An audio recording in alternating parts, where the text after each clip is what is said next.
First order of business here is I got to get me a little bit heavier duty piece of wire, and I got to run a wire between this point on the motor and this point on the truck, on the front truck. That's not good that that's loose, but not much I can do about it. This one here is also an older Athearn unit with the metal side frames. Those weren't bad looking trucks in those days. People tend to cut them down because they weren't the super duper detailed trucks that you got on the Athearn units of the mid and upward 80s, and you know, the beautiful Blombergs. Don't get me wrong, I am not cutting down Athearn's beautiful Blombergs. Those were nice trucks that found a use on just about everybody's EMDF unit locos from that point on. And so Athearn is to be heavily credited for that. Another thing Athearn should be credited for is they kept the prices of their engines low when everybody else was switching to limited run.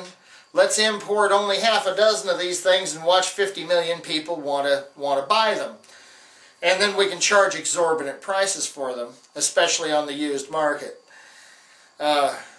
Athearn managed to keep these prices low for a long, long time, and that is to Athearn's credit. Finally, Athearn had to capitulate, I guess, just to be competitive and stay in business and keep people working.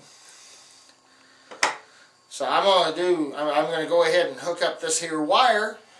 Like I said, these old drives are like that. You're going to run into this kind of nonsense. You know, I just took a constant lighting circuit off of here, so you know we're not going to need constant lighting in the B unit. Okay, she should be heating up a little. Yeah. Okay.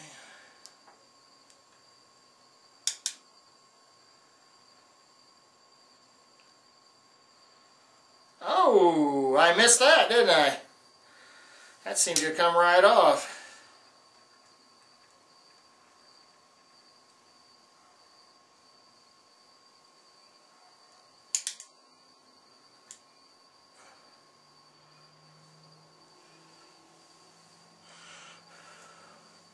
Don't you hate when that happens? Ah, it's on there now. There's already globs of solder on there, so I thought I'd just use the existing solder.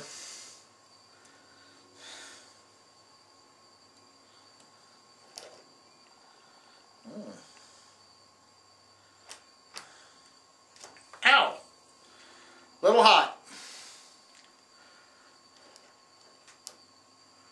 Alrighty. Now I'm going to take and get this soldered together here, pull that front coupler off, and then I'll go ahead and take and test run the mechanism here to make sure it's working.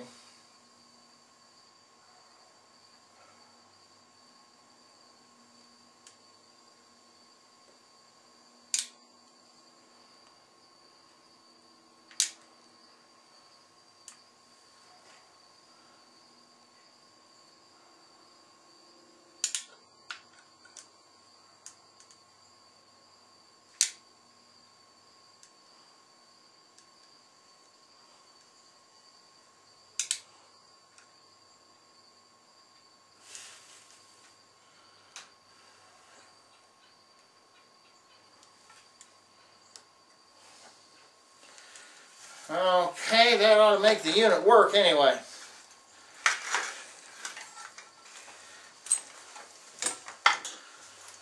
Sometimes we ain't so lucky, but it was working before I took it apart again. For the oh, come on! Do I have to pull out my solder for everything? Good grief! What nonsense, huh? I hate when things don't go right. Like I said, locomotives will teach you a few new cuss words. And one thing I'm discovering today is it don't matter whether it's a steam locomotive or a diesel locomotive. It will still tend to teach you a few new cuss words.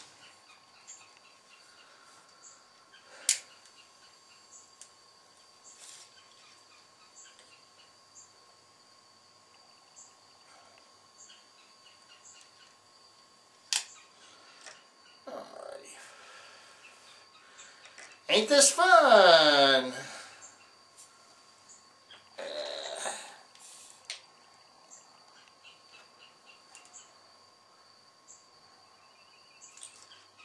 Ah, it's holding that time. That's the whole thing you want.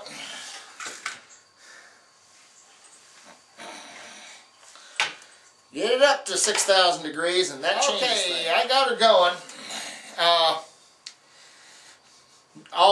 She basically just had some dirt on the wheels and didn't want to pick up any electrical current, so that happened. So what I'm going to do at this point is I'm going to work on changing the coupler over to the drawbar system. Now, I have just an old standard number 5 coupler up here on the front, and I'm just going to take it off. As I showed you earlier, the couplers are sitting at the right height. I'm just not going to use this front coupler on this engine. In fact, the nice thing about it, I'll be able to use that coupler elsewhere. So this coupler will go in there. Now, what I'm going to need to do is bring the 2 frames together,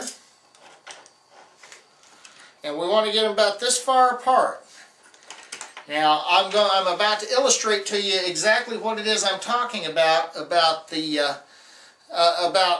having 2 units so far apart. As you can see on another pair of Athearn F units here, ones that are going to require some work, these Florida East Coast units, you can see that if you measure the amount of space between those 2 units, according to the scale rule here, from one unit to the next, it's measuring 9 scale feet.